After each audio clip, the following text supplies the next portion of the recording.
Oops, that's the wrong button.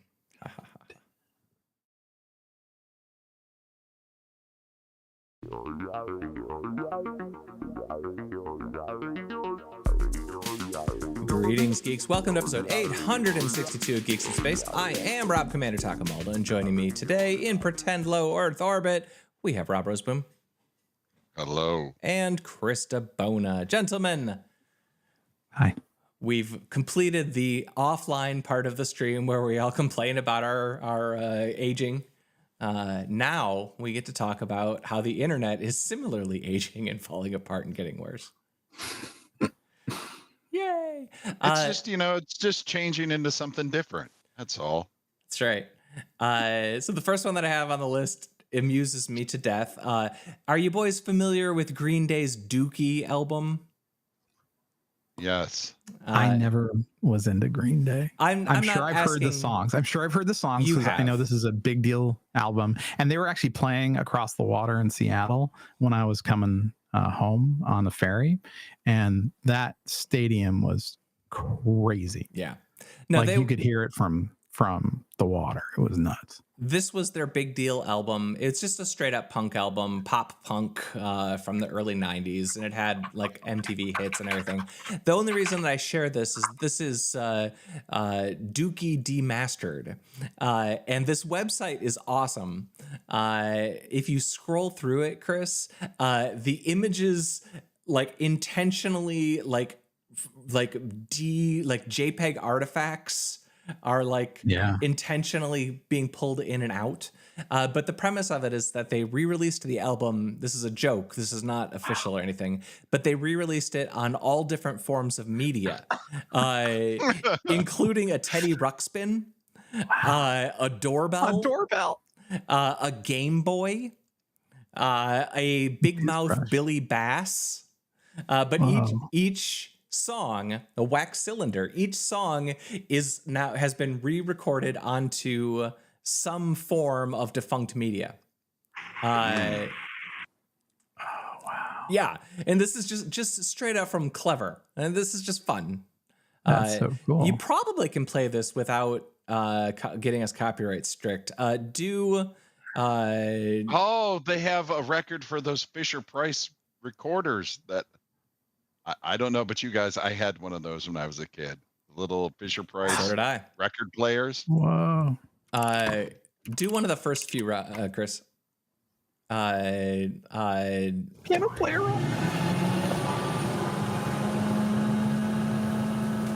Oh, that's. Whoa.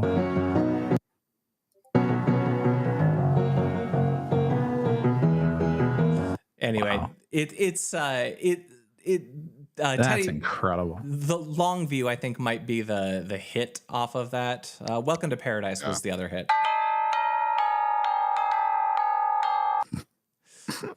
Welcome to Paradise. Do Welcome to Paradise. That was probably the hit.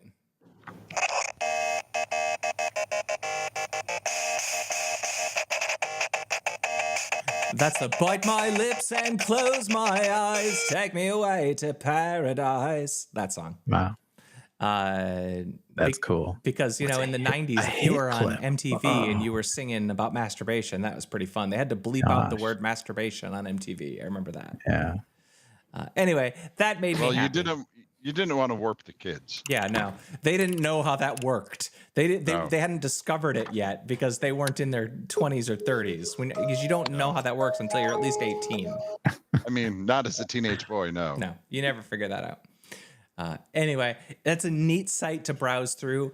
Not only for the cleverness of the actual media, but just technically how they did that site. As you scroll through, watching the images do the JPEG artifacts and stuff, it's really cool. That's so cool.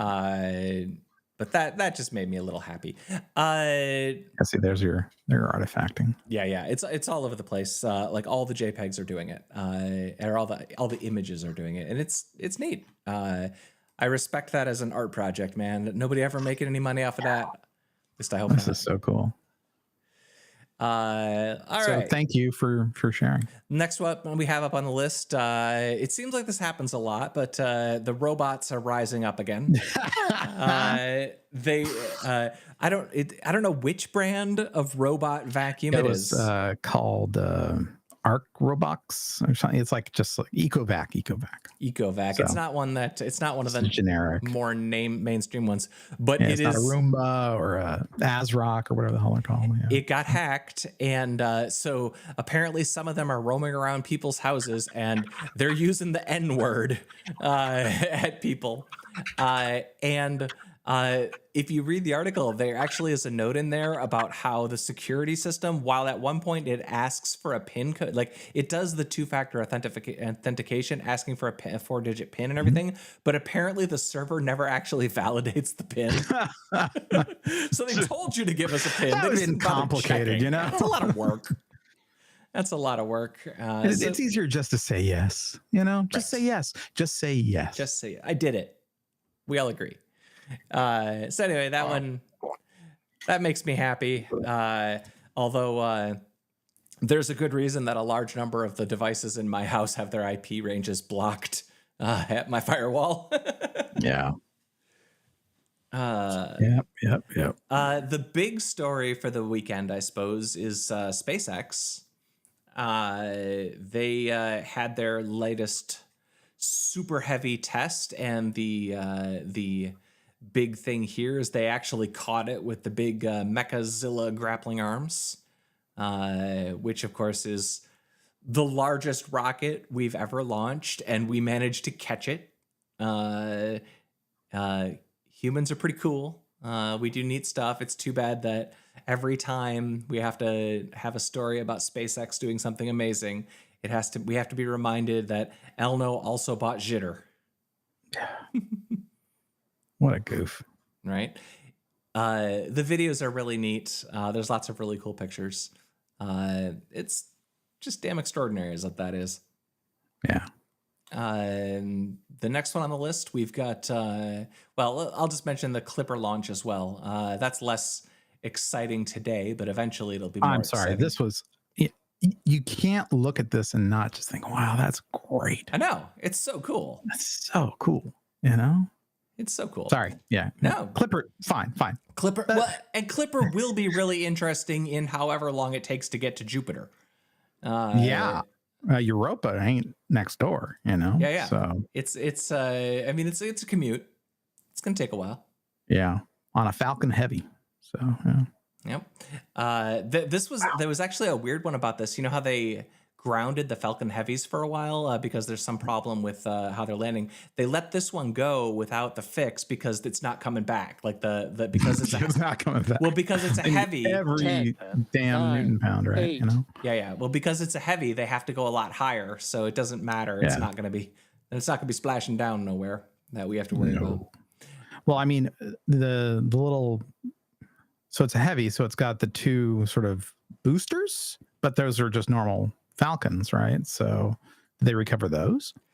I thought the whole deal that they were going to get this one to launch was that it doesn't do splash downs. They had to use every last, because they got to push it so far up. Yeah. Okay. That's pretty neat. Wow.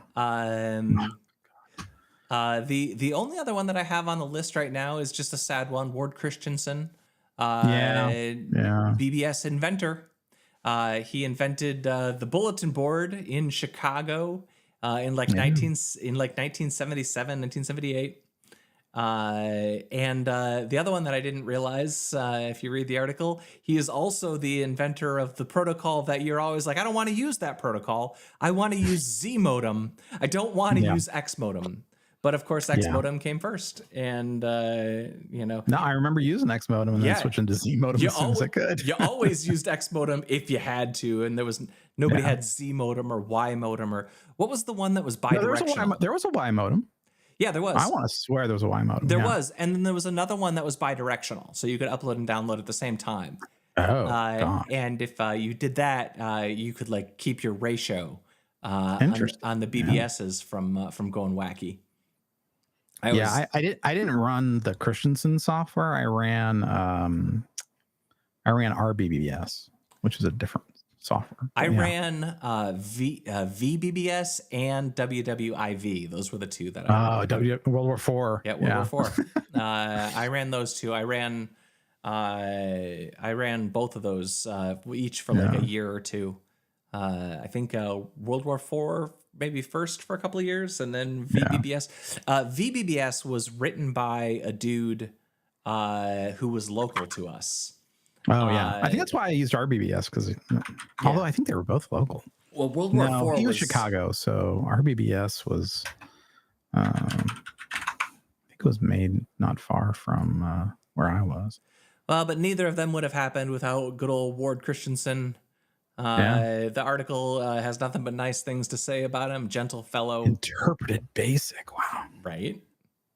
I remember a lot of these things were BASIC. Because they would run on GW BASIC. And, So, but that was part of it back in the day when you had that. It was modifiable. I mean, like that was. It's not like open source was a few years later. Oh no, this is before. This is there's shareware. You know? But the fact that were shareware. But this was the open source in the sense that because it was so easily modifiable, and a BBS was all about, if you're the sysop, the BBS is all about, can I give it my own title graphics, and can I customize my prompts, and can I make all the little messages be Monty Python references or whatever? You're changing everything. That's half of the fun of being the sysop, man. Making your little clubhouse for your pals to hang out. But I don't know. It's kind of neat to think about. Truly one of our forebears. I think about that actually a fair bit, because if anything, Slashdot was a translation of a BBS to a web page. So I think about that a lot. Let's see. Do either of you have anything else? Because that was all we had on the list. I rewatched Alien Romulus, which is out on streaming now. Oh, there was one thing. Mullenweg is still digging. Yeah, we can talk about there's a ton of stuff about WordPress. Yeah, so Hannemeyer Hansen, the Ruby on Rails fella who, famously said, my company's not for politics, and then lost a lot of his employees, and he was like, good riddance, he came out with a thing basically saying, dude, you're screwing up. And it's like, everyone's like, oh, well, lesson I find myself learned. Agreeing with Maybe a lesson was learned.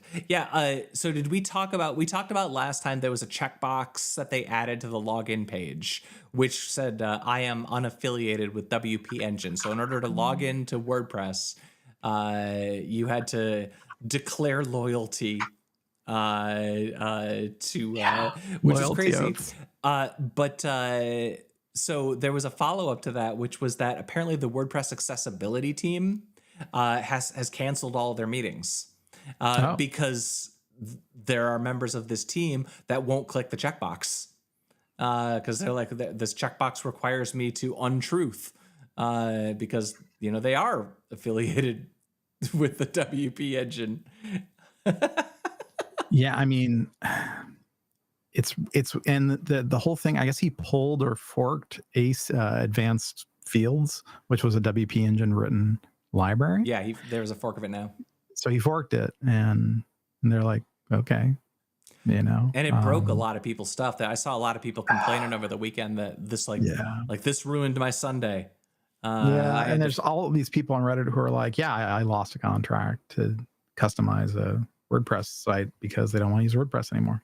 So I got to switch to other content management systems. And it's like, I have a lot of sympathy for these people who tied themselves to the ecosystem, and now they're just like, they're stuck. I have mixed feelings on that one too. That like the last time I installed it, the last time I installed a WordPress install was like maybe 10 years ago. And it was not good back then. Like it was a mess.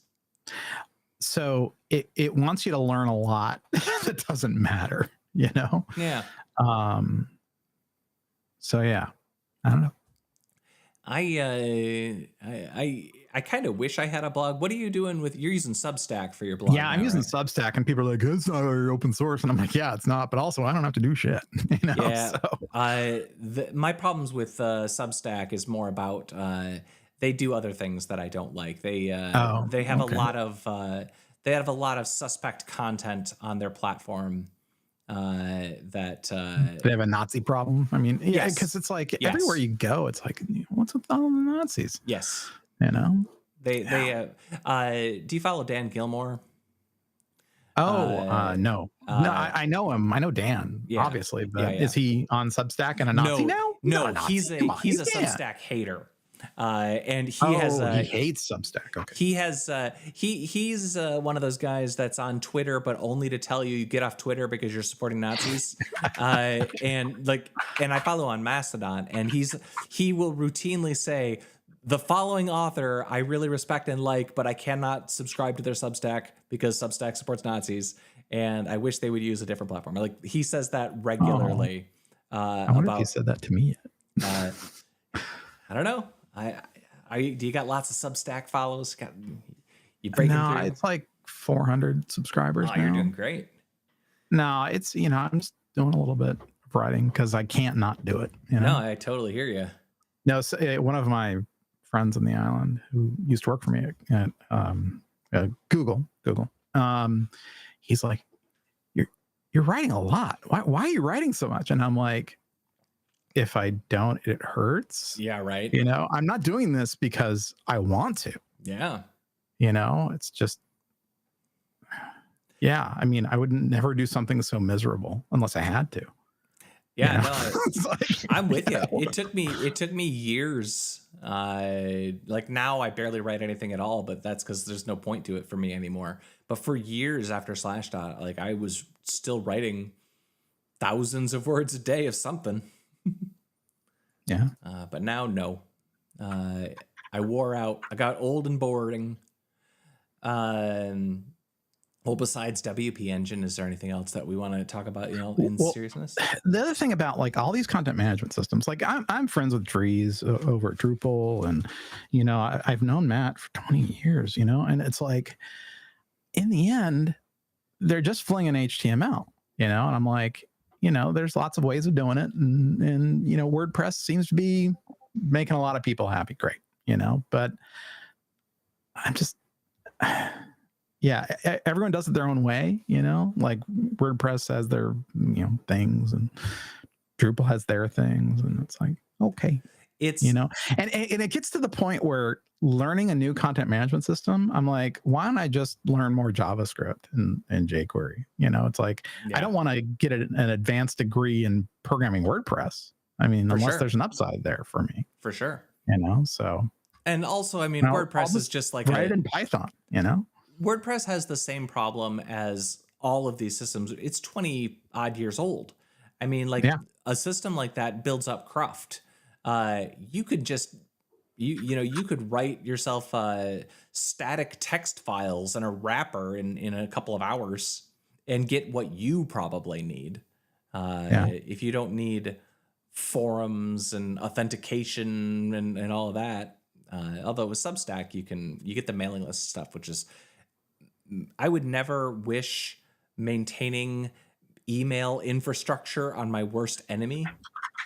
That's a fraught industry. Like, you send too many emails and then your emails get banned. Like the war against spammers has been waging for so long that, like, the arms race has escalated so far that just to write your own mailing list software would be a nightmare. Yeah. Well, this is the thing. It's like, and when I think about, like, if you want to send mail, you have to clear it with DKIM. You have to do all the DNS stuff, and it's actually not that hard. You think that, but once you do it, you realize there's problems. When you start sending a lot of mail, right? Then Gmail just drops you. Yeah. And everybody drops you. Like, the whole system is designed, and a lot is not that much. And the costs are really high.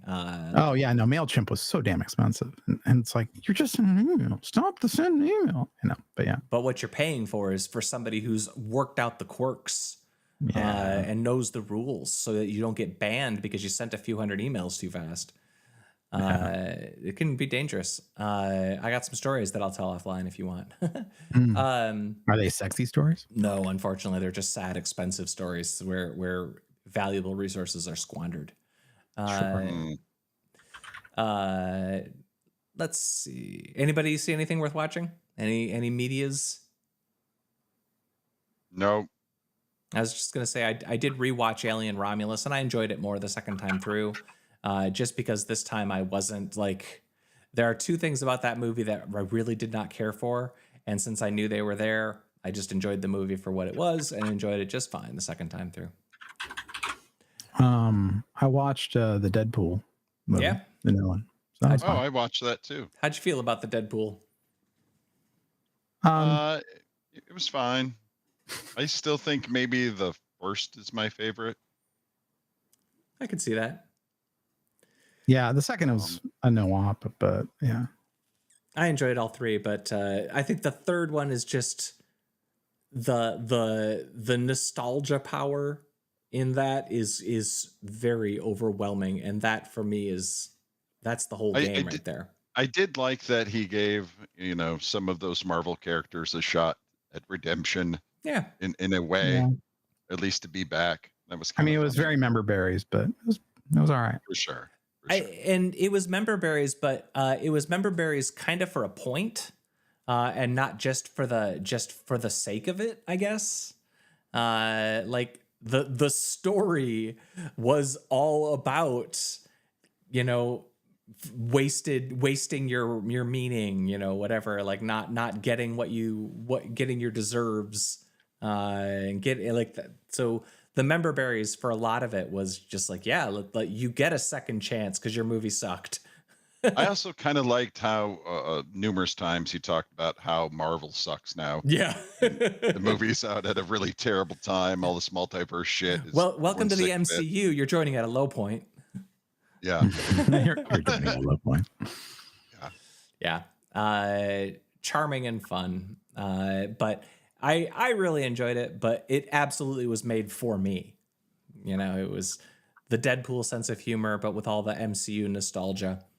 And it also can just lean in to the absurdity in a way that only Deadpool gets to do. That's why I really do hope that someday they do Squirrel Girl. That is if you haven't ever read any of the Squirrel Girl graphic novels, they're very fun. She also is a wall breaker. She does silly things with that. And the other one is Gwenpool. If you've never read Gwenpool. I never read Gwenpool. Gwenpool is Gwen Stacy is a Deadpool variant in another universe. Is that the one that was played by Blake Lively or something? That's Lady Deadpool. That was Lady. But there's something. I know for sure. I find this stuff really silly. That's fair. Well, it's supposed to be. Gwenpool is another very good. Like Gwenpool will sneak outside of the panels of comic book panes and like climb into the white space in between panels in order to get away from problems and stuff. It's also those comics are very much designed for like 11-year-olds. They're very lighthearted, rompy fun. That would be like if they could ever do like a TV show for tweens, that would be a great subject. I would like very much to see that. But Squirrel Girl is also very fun. Melania Van Trub she was cast to play Squirrel Girl, and there's like screen tests and costume tests, and I don't know what they were going to use that character for, but she would have done an excellent job. She's a very, very funny comedic actress, and it's a bummer that character never got to be realized in live action because I think that's a really fun character. Do we have anything else that we need to get off our chests before we go about our busy days, gentlemen? That awkward. I don't think so. That awkward silence says it's time to say goodbye. Yep. To Rob Roseboom. Goodbye. And also to Chris DeBona. See ya. That was episode 862 of Geeks in Space. I was Rob Commander Tacomalda, and we will see you some other time. Bye-bye.